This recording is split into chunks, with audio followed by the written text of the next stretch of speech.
اعوذ باللہ من الشیطان الرجیم بسم اللہ الرحمن الرحیم۔ میرے عزیز بھائیو بہنوں اور بچوں، السلام علیکم ورحمۃ اللہ وبرکاتہ۔ ایک اعلان ہے سبھی بھائیوں سبھی بہنوں کے لیے کہ دعا میں شامل ہونے کے لیے اپنا نام کمنٹس میں ضرور لکھیے گا، تو انشاءاللہ تعالی میں اور باقی سبھی بھائی بہنیں بھی اس کے لیے ضرور دعا کریں گے۔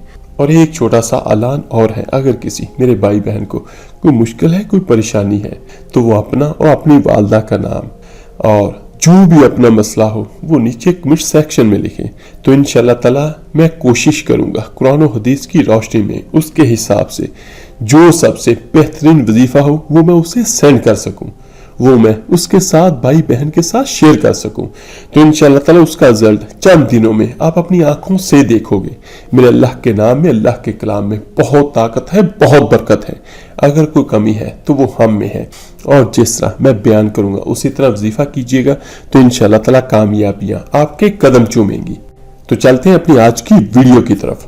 آج کی اس ویڈیو میں میں آپ کو تاریخ کے کچھ واقعات بیان کروں گا جسے تاریخ میں جنگ اموریہ کے نام سے لکھا اور پڑھا جاتا ہے۔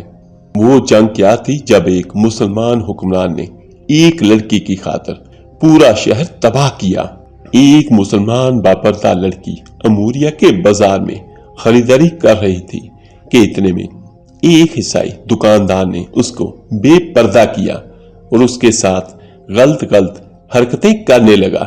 لڑکی نے منع کیا تو دکاندار نے ایک تھپڑ رسید کیا۔ لڑکی چلائی، معتصم باللہ میری مدد کر۔ سب دکاندار مذاق اڑانے لگے کہ میلوں دور معتصم کیسے اس کی مدد کو آئے گا۔ وہاں پر ایک مسلمان کھڑا یہ سب دیکھ اور سن رہا تھا۔ میرے عزیز بھائیوں، اصل میں یہ کہانی کس طرح شروع ہوتی ہے؟ یعقوب بن جعفر بن سلمان بیان کرتے ہیں کہ اموریہ کی جنگ میں وہ مشہور عباسی خلیفہ معتصم باللہ کے ساتھ تھے۔ اموریہ کی جنگ کا پس منظر بھی انتہائی دلچسپ تھا۔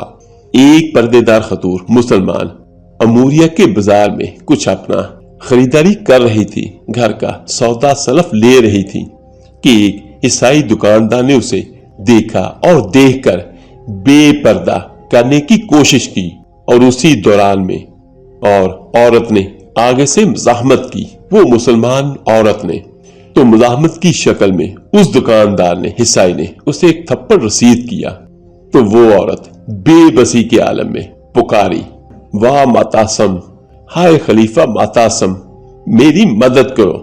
پھر اس عیسائی نے اس عورت کے چہرے پر کھینچ کر ایک دوسرا تھپڑ رسید کیا، جس سے وہ تلملا اٹھی۔ سبھی دکاندار دیکھنے لگے اور ہنسنے لگے اور اس کا مذاق اڑانے لگے کہ سینکڑوں میل دور سے معتصم باللہ تمہاری آواز کیسے سنے گا؟ لیکن اللہ پاک تو ہر کسی کی آواز سنتا ہے اور دیکھتا بھی ہے۔ تو اسی دوران میں ایک مسلمان اسی بازار میں یعنی اموریہ کے بازار میں کھڑا یہ منظر دیکھ رہا تھا، تو اس نے خود کلامی کے انداز میں کہا، میں اس کی آواز کو معتصم باللہ تک پہنچاؤں گا۔